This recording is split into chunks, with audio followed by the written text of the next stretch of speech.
Hi guys! So today I wanted to talk about a topic that I have a big interest in and something that I've kind of touched on before, but that is social media. And this is in part with the documentary that came out on Netflix called The Social Dilemma, and that looked at how social media can skew and change people's perceptions, and also how social media almost takes control of your life and why it's not really that great a thing to actually have.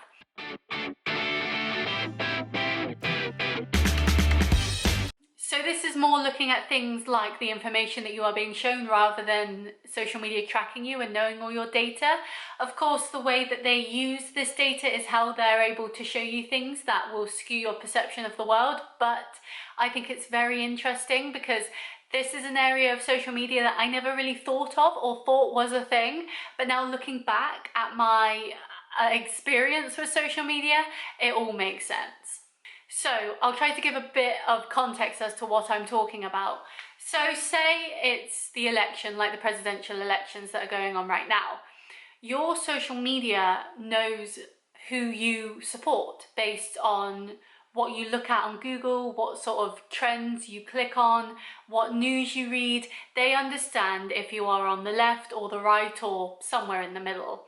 And so for me, when it was the election in the UK, I was very against Conservative. I did not want Conservative to get in again, even though they ultimately did.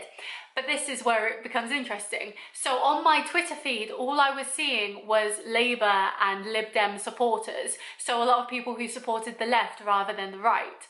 So I was seeing all these people talking about how they're going to vote Labour, how Labour's policies are great, how Conservative policies are terrible, how UKIP policies and Britain First and all that are terrible. And I was seeing all this information and it made it look like Labour had a lot of support. It made it look like who I was like skewing towards to vote for were getting the attention, were getting the people to vote, were getting all this. And then suddenly Conservative won by a landslide. And for me that was like, wait, what? Like how did this happen? And on The Social Dilemma, they talk about this. So with your data, social media accounts are able to see who you vote for, who you care about, what side you're on, whether you're pro-Donald Trump, anti-Donald Trump, all those sorts of things. They are able to see basically everything about you. And so they were able to see that I did not support Conservatives. They were able to see that I was going to vote for someone on the left. And so they used this and they actually curated my timeline to show me other people who would also be in support and be on the same side as me. And so for me, that made it seem like my parties that I wanted to vote for were going to do really well because there were so many other people that were also voting the same side. Same on Facebook, I was mainly seeing people and posts that were being pushed that were mainly about the left side of the government and not the right. And so from that perspective, I could look at it and think, oh, we're going to do really well. We're going to get a lot of votes. This is going to be great. So when Conservatives won by a landslide, it was a surprise. But that's because I was not being shown any positive Conservative posts or tweets or news or anything like that. But that doesn't mean it wasn't out there.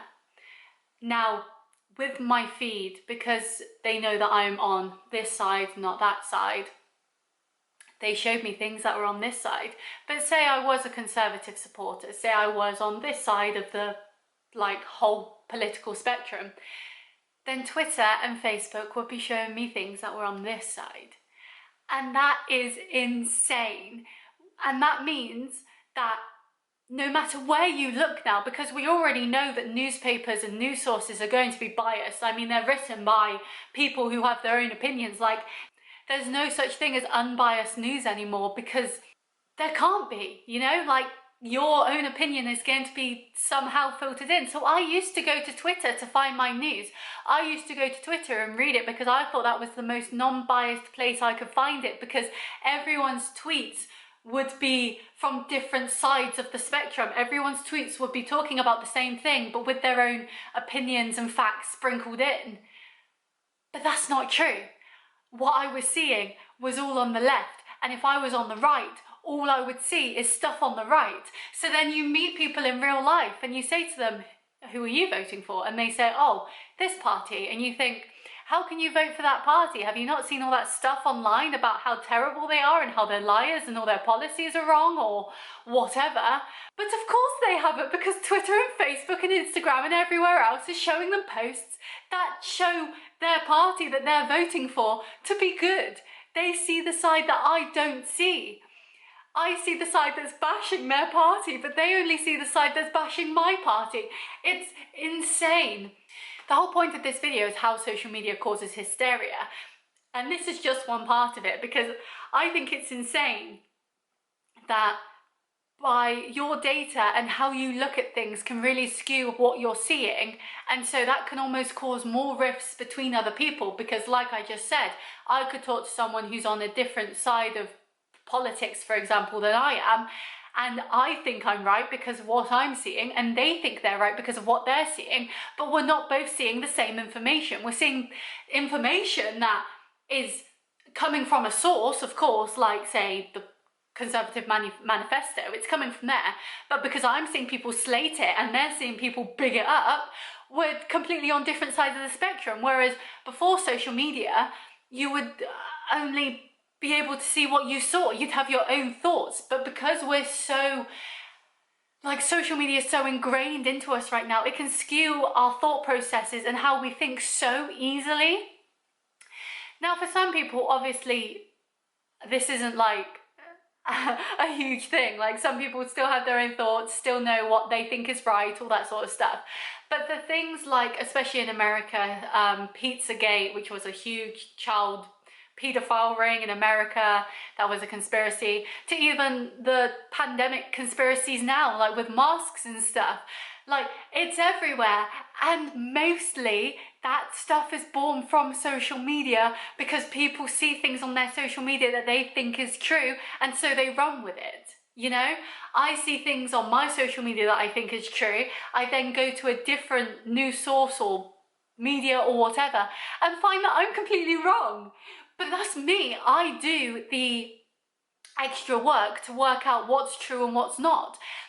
Whereas other people might see, oh, masks don't do anything, so why should I wear them? Or, oh, coronavirus is made up of a hoax and it's man-made and it's to get China to take us over and all this. And they don't fact check it and they just run with it. And suddenly we've got huge protests about the lockdown and stuff in London. Like, do your research. Don't just believe what's online. And that's why social media can cause hysteria, because one person comes up with a theory or thinks something or reports something in a different way, and everyone who supports them thinks, well, that's right, and off they go. And they don't fact check, they don't check it, and suddenly millions of people believe the same sort of philosophy, believe the same sort of thing. Think of Flat Earth. It's in The Social Dilemma where they talk about how Flat Earth theories were starting to be pushed to certain people because of their algorithm and what they looked at. These people then started to believe it, and suddenly it's this worldwide thing where basically almost no one that uses the internet doesn't know what Flat Earth is, you know? Like, it's such a huge story, and I just find it insane that social media can have so much power, and it's just wrong. So that, I did my video a few weeks back that was why I'm stepping back from social media, and this is part of it. I just don't want to be skewed and don't want to be believing things that could be completely false, you know? Like, everyone bangs on about fake news, but news is so well hidden and manipulated now that you could easily think a fake news piece is real just because of who reported it or who's talking about it. There was a really random YouTube video I watched recently of Josh Peters, who made Gemma Collins get a Nobel Peace Prize nomination because he made up a fake Peace Corps charity. And it's stuff like that, because Radio 1 talked about it, the BBC talked about it, Daily Mail talked about it, all these different news articles talked about Gemma Collins being nominated for a Nobel Peace Prize, and it's not real. But because enough people believe it's real, it becomes real. And that's all down to social media. Isn't it insane? Like, am I on my own here? I've gone a bit like, social media causes hysteria because listen to me now. But I just find it mental that social media can have such a big part in people's everyday lives and what they believe in now, and how it can say, oh, well, this person loves Trump, so let's push all the good Trump to them, and this person hates Trump, so let's push all the Biden stuff to them. And then they clash heads because they're like, no, I'm right, no, I'm right. And it's all from social media. Like, that's insane. Something that has only come around in like the last 30 years, not even that, has completely changed how the world is and works. And I just find it mental. So I just want to come on here and talk about this because it's so crazy to me that it can have such an effect on people. So I want to say to people, fact check. You might see something on social media, you might see a trending topic and you're like, oh, enough people are talking about it, so it must be true. Check it. Don't just read the headline, because most times headlines are like clickbaity. Actually read the actual story, because then you actually get the information. And I said actual far too many times in that sentence. But if you actually dive deeper and look into things more, then you're going to have more of an understanding of it. And then when you see things on social media that maybe don't seem quite right or seem too like biased to one side or the other, then maybe you'll be able to suss it out and be like, no, actually, I should take this with a pinch of salt, because why is it being shown to me? Why is Facebook pushing this to me? Why is Twitter showing me these tweets, this news story? Like, I could go on the Daily Mail, for example, and they'd have the news, and then the BBC would have the news, and some of the news would correspond and match up. But then the Daily Mail might go on and talk about someone from Geordie Shore's new baby, and the BBC might go on to talk about railway services. You know, like, people push things in their newspapers and their articles and their media that they think people will want to know about. And so with certain things like Hello Magazine, they're going to talk about fashion and the latest dramas and all the tea and all that. Whereas something like The Independent or The Guardian is going to be much more very factual, very boom, boom, boom, boom. This is the news, this is what you need to know, and here are all the facts and figures. Whereas the BBC might be like, here's the news, you don't really need to know all the facts and figures because you don't care about that. You're just a normal working person. Who cares what percentages are? Like, here's the main news that everyone needs to know, but you don't need to know the details. Things are so different where you look at them, so make sure that when you see something, before you angry tweet about it or start spreading it to other people, actually stop and think, wait, why am I being shown this? And what are other people, what are other news sources, what are people who might be on the other side of the opinion to me saying about it? Because then you'll get a more informed understanding of it, rather than just being like, oh, a fly landed on someone's head, so that means he's dying. You know, like, it's insane. But yeah, I just feel social media, as we keep going on through life, is just going to get more and more hectic, more and more opinionated, and more powerful. And that is scary, because social media, no offense to people, I mean, I use social media too, but social media is full of idiots. Social media is full of people who think because they have a platform to speak their opinion, they have to have an opinion on everything. And that's just not right. Like, have an opinion on things that you understand. But if I suddenly started talking about turnip prices on Animal Crossing or whatever it is, I know nothing about that. So why should I have an opinion or a voice on it, you know? Like, why should I spread my possible fake news into the world about something that I do not understand? And so please be careful with social media. Post what you want to post. I'm not trying to like police you, but when you see certain things, and I know I've fallen into this trap before, just make sure that what you're seeing is actually what it is, because so many times you'll see things online and then you'll tell your mum or your dad or your gran or whatever, and then suddenly they've spread it at their coffee morning meetings, or they've spread it at the gym, and suddenly it's this big worldwide thing that everyone believes. and it's not real. So yeah, just question what you see online. Don't become like a conspiracy theorist though, because that's a bit far. Like, not everything is as crazy as like people like to make it out to be. To be honest, life is pretty boring, and that's why people like to make up their own theories and their own crazy stuff about it. But yeah, just be safe. Make sure what you're talking about is the truth and is facts, because it's so easy to spread misinformation these days. And as you'll see if you watch The Social Dilemma, and I really do like recommend it to you because it is fascinating. It's such a fascinating documentary that even me, someone who has been on social media since it started and lives on social media, like, you should see my screen time report because it's disgusting how much time I spend on my phone.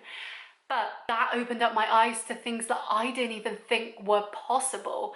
And so if that can do that to me, imagine what things like you could find out if you're not on social media as much, or if you're not as crazy about it as I am. So yeah, if you want to watch it and you haven't yet, please watch it. I'd love to know your opinion on it too, because it's such an insane like documentary. Like, I feel I have to watch it again and again just to really like get it to go into my head, like how insane the internet is.